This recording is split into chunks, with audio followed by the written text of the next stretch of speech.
This is Redefining Trade, the podcast brought to you by TradeWindow to shine a light on the future of trade. Every month, our host Peter Foyston will be joined by those who are shifting the dial for trade across New Zealand, Australia, and Asia. We will be exploring the latest thinking on trade innovation, supply chain management, export trends, digital trade, blockchain, trade law, trade in the face of COVID-19, and we'll be opening a whole new window on the world of exporting. Welcome back to Redefining Trade, the podcast that brings you the latest on the changing world of trade. And today we have a two-part series where we're talking to Dr. Darcy Allen from the Royal Melbourne Institute of Technology about all things blockchain and trade. Among many academic achievements, Darcy is a senior research fellow at the RMIT Blockchain Innovation Hub. He has an award-winning PhD in economics, and he has also authored 4 books on technology and innovation. Well, we are lucky to have Darcy join us today, and I'm sure our listeners will find this a very educational and insightful episode. Today, we're also extremely lucky that we've been joined by our resident TradeWindow tech expert and chief information officer, Guy Kloss. So welcome, Guy. It's great to have you joining me on the podcast. And for part 1, we're going to give you the basics of why blockchain and trade work so well together, and we'll hear a bit about Darcy's background and his expertise. And finally, we'll explain some of the fundamentals of how and why this new age technology works. You're now listening to part 1. And in part 2, Guy will dive deeper with Dr. Allen into the technologies of blockchain. And for those who want to geek out a bit, you just keep listening. So here's part 1. So Darcy, tell us a little bit about your career and why you're so passionate about what you do. Thank you for that very kind introduction, Peter. It's great to be here. So as you said, my name is Darcy Allen. I am an economist. I'm an academic economist, and I work at the RMIT Blockchain Innovation Hub. We're a team. So we're a team of social scientists. I'm an economist, but we also have lawyers and political scientists and sociologists and so on. And we're interested in what does this new technology blockchain mean for an economy? So back in 2017, we set up this research center saying, well, there's a lot of technical research going into blockchain, but there are some really fundamental questions here that need to be answered. What does this mean for the future of trade? What do jobs look like in a world when we have blockchains coordinating our organizations? So that's the kind of research that we do, focused on the social science side. But to answer your question, before starting the RMIT Blockchain Innovation Hub, I was researching a whole bunch of different technologies. I was looking at 3D printers and drones and blockchains and so on. And I was really interested in the communities that emerge around early technologies to figure out what those technologies are for. So you see these groups of entrepreneurs coming together in hacker spaces and maker spaces and conferences, trying to figure out what do we do with this new thing. And we were looking at a bunch of different technologies, but blockchain stood out quite remarkably from those other ones that I talk about. So blockchains are governance technologies. They're technologies of trust. And that's fundamentally different to the industrial technologies that we're used to seeing. So when people think about technologies, they tend to think about industrial technologies. They think about steam engines, lasers, 3D printers, all of these things that help us physically do things faster and better and cheaper. Now, blockchain's in a bit of a different category here. Blockchain is a technology of governance or a technology of trust. These are systems of rules that help us to trust in the contracts that we have with each other, to trust in transactions, to coordinate in new ways. And that means that blockchains sit much more in a category of us just having invented the nation state or the joint stock company or the cooperative or these types of organizations that are all very familiar to us. Well, blockchains are much more in that category than they are in the category of steam engines and electricity and all of those other ones. So I'm really excited about what this technology means because innovation in this space is really rare. We don't often see governance innovation on such a broad scale. And in a trade context, I think that what this means is that if we can use this technology to trust each other more, we can trade more, more trade means more prosperity, means better living standards, means more freedom, which are all excellent things. There's a lot of steps to go to get there, but that's why I'm excited about this technology and why I spend all of my hours thinking and designing and working on these technologies. Well, I love the way that you're describing it in such a unique system where it is completely different from some of the other things that we've talked about. So, for someone like myself, in your own terms, how would you explain blockchain? If you were saying to me, I would say to you, what's blockchain? Tell me what it is, and then you tell me in a way that I could actually understand. It's a great question. It's a question I've been trying to answer for the 7+ years I've been working on this technology. As an economist, what a blockchain is it's a new type of digital infrastructure. And I'll explain what that means a little bit more. So there's a lot of technicalities that we could get into, but a blockchain, in essence, is a network of computers who are coming to agreement or consensus over some shared data. Right? That's it. Group of computers come to agreement over some shared data. That shared data might be a transaction that occurs. It might be a contract that we've agreed to. It might be the terms of an organization we've created. But the point is there's a group of computers who are all coming to consensus in different ways. Now, this may seem really unimportant, right? We already have databases. We have centralized databases. Not super exciting. To an institutional economist like myself, this is very exciting because I look out at the world and I see that an economy is effectively made of ledgers. It's effectively made of ledgers of data and social facts about who owns what, where is this thing going, who has finance on this product, who has the authority to make this decision, how should this vote take place, right? These are all ledgers. Now, in an economy today, we tend to maintain those ledgers using centralized intermediaries. An obvious one, the government. The government often plays that role of maintaining a ledger, a property title register. If I wanted to transfer some property with you, Peter, we would use the government as an intermediary and they would update the property registry so that you own the property now and I no longer do. They maintain the ledger. They can also fraudulently change it. They can conceal it. They can do whatever they want to it. Now, so we use governments. In other circumstances, we use firms like banks. So, Guy, if I wanted to transfer some money to you, we would perhaps go through a bank. They would update the ledger, what we call account balances. It says, I now have this and you now have this. So in an economy, we use a whole range of different organizations to try and solve trust problems in ledgers, but they're all centralized. Now, what happened in 2008, 2009 with the invention of blockchain was that we worked out the first way to do that in a decentralized way. As I said, there's a network of computers who come to consensus over shared data over a ledger. Now, that data isn't just a monetary transaction. I send Bitcoin to you. It can also be contracts. It can also be data about property. It can be data about what was this form at this point in time? Has it changed? So there's a whole range of different ways that we can apply this.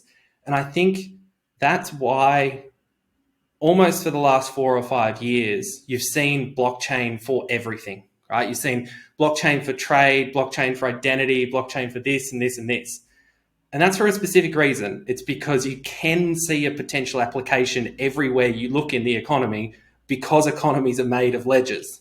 Now, it doesn't mean that blockchain will work in all of those scenarios. Sometimes governments, the way that they're structured, will be better at maintaining that ledger than a blockchain. Sometimes a firm will be better than a blockchain in maintaining a ledger. But the entrepreneurial excitement around all this is, well, which things are blockchains better at doing? Which trust problems should they solve? Can they do it? That's sort of where we're at this point. And so, since it doesn't apply or be the most optimal for everything, since we're talking about trade, why do you think blockchain and trade are a match made in heaven and this is a superior method of having that shared agreed ledger? Well, if we look back at the history of blockchain, so it was invented in around 2008, 2009. We can look back earlier than that and find some earlier versions. And then in 2015, we had Ethereum. The next real application we had was in supply chains, right? That was the early big use case that people were talking about with this new technology. And that's for a very particular reason. The way that I described it before around what a blockchain is that a blockchain is a network of computers to come to consensus over shared data when people don't necessarily know or trust each other, right? And that is what a globalized supply chain is. As we get more globalized, as supply chains get more complex, there are more parties who don't trust each other necessarily, don't know each other. You might not even know who's 2 steps down in your supply chain, but you're trying to coordinate around shared data. You're trying to coordinate around where is this product now? This product sat on a tarmac in Dubai for 4 hours and got too hot. How do we remedy this situation? How do we know as soon as that happens so that that shipment can be moved in a different way? So if we look back at the history of trade, and this all sounds very historical, but I'm an economist and I look at trade and I see, well, the problem here is we have trade costs. There are costs in the process of trading with other people. And we want to get those costs down because that means we can trade more. That means we can get more of the mutual benefits from trade. So what are the types of trade costs? Well, transportation costs, right? It obviously costs money to move things from A to B. We did a pretty good job in the 20th century of bringing down trade costs. We invented standardized shipping containers and air freight and all of these transportation technologies. What are the other costs? So we got that one down. Well, political and regulatory costs are a big one, right? Quotas, tariffs, all of these trade barriers. We don't often think about it in this way, but we invented a different thing to try and solve that problem. And we call them things like the WTO and APEC and these big coordinating bodies that exist to bring down the costs of political costs of trade. The major cost, and the studies vary, but the major cost in supply chains today are what I would call information or trust costs. They're the costs of coordinating not just information, but trusted information between all of the participants in a supply chain. By that, I mean, what do consumers want to know about their product? What do producers need to know to find new markets? What do logistics providers need to know to make their operations more efficient? So blockchain is this fundamental new technology, and its application in trade is as an economic infrastructure to bring down those costs of coordinating trusted information. So I think that really does make them a match in heaven. There's a lot of things to work out, and for the same reasons this is a great match means that it's really hard to coordinate. But that's the game we're in, and I think we're going to see a lot more action over the next few years in this space. So you've explained it pretty well as an economist, but maybe for the listeners, give me a real-time example of how blockchain supports a trade transaction and the benefits to the end consumer in this whole piece. Yes, of course. So I think one challenge when we're talking about blockchain for trade is that we assume there's one use case in trade. There's actually a whole range of different use cases that we are working on. And I like to think of there being largely 3 different types of use cases in trade. One of them is much more relevant to logistics providers and ports than it is to end consumers, and that is the authentication of documents. So has this bill of lading changed since it was issued, or has this certificate of origin changed, or just the basics of using this blockchain infrastructure to ensure that documentation hasn't changed? There are big cost benefits there for logistics providers in doing that. So that's one application. Not exciting to an end consumer, to be clear. The second one is provenance or track and trace. So we imagine a southern rock lobster coming out of the ocean in Australia. How can a consumer in Asia ensure that that product is what they say that it is? We can effectively create a digital twin or representation of that lobster on a blockchain. So the physical lobster obviously still exists. We can create a digital representation of that lobster and track it in a blockchain, which is just a ledger. Remember that. And as the lobster moves along the supply chain, maybe it gets transformed in some way, maybe it gets too hot and you get that off a temperature sensor or whatever it is, that information is lodged in a blockchain. Now, what that means from the consumer's perspective is they can look back at the entire history of that lobster. So they can go back and instead of trusting each of the databases of the individual participants along the supply chain, they've got a much bigger visibility of the entire chain. So that's, I think, a really exciting one, and you see this a lot. It means consumers are going to have much better information about, is this product organic? Which region did it come from? What were the carbon emissions along the supply chain to get it from there to here? So all this information that consumers care about, you can use the blockchain infrastructure to ensure that that information hasn't been changed. And the final one, which is a little bit more complex, but I think is critical, is around trade finance. So trade finance basically is around the coordination of finance between all the different parties in a supply chain, the lag between the producer and eventually the buyer. One of the major barriers in trade finance is the lack of visibility and trust into where is this product now, where is this inventory, who signed this letter of credit, and all of the delays in payments and stuff around that. So that's sort of the third application, I would say, is building on top of the first two, is how do we make finance much lower cost, much faster, with fewer disputes. And there are benefits to a whole bunch of parties along the supply chain from that. So in summary, I'd say there's three areas: authenticating documents, logistics providers care about that, and that's great. Provenance and track and trace, consumers care about that because they want to know about products. Producers also want to care about that if they're producing premium produce and they want their customers to know exactly what they've done. And the final one is trade finance. So that's a broad scope, and it's hard to define exactly what blockchain in trade is. In part, that's because quite often you're putting other technologies into this too. So instead of someone manually adding information into a blockchain, you might be taking a read off a smart IoT sensor that, instead of taking that GPS signal and putting it into a centralized database, you're putting it into a blockchain ledger so that you can have more trust in that underlying data. But that's a broad answer to your question, Peter. Yeah, no, that's great. So how will the digitized trade support the easing of the global supply chain crisis? Because, from a consumer standpoint, from a company standpoint, the world's gone crazy. No one knows where anything is anymore. The boats aren't turning up. The planes aren't turning up. How can this help us try and at least attempt to alleviate this crazy situation?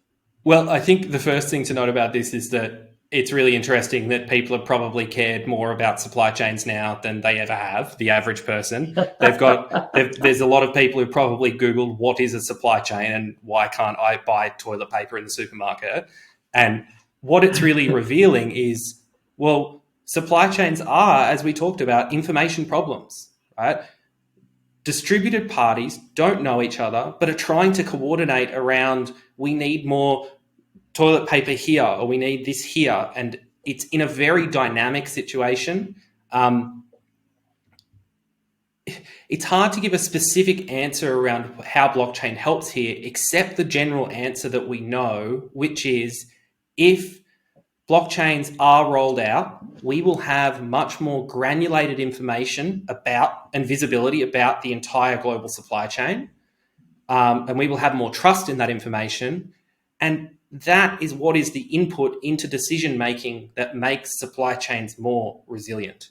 So this is the technology that enables us to have more data out there so that people can more effectively coordinate on the ground. That is what an economy is from an economist's perspective.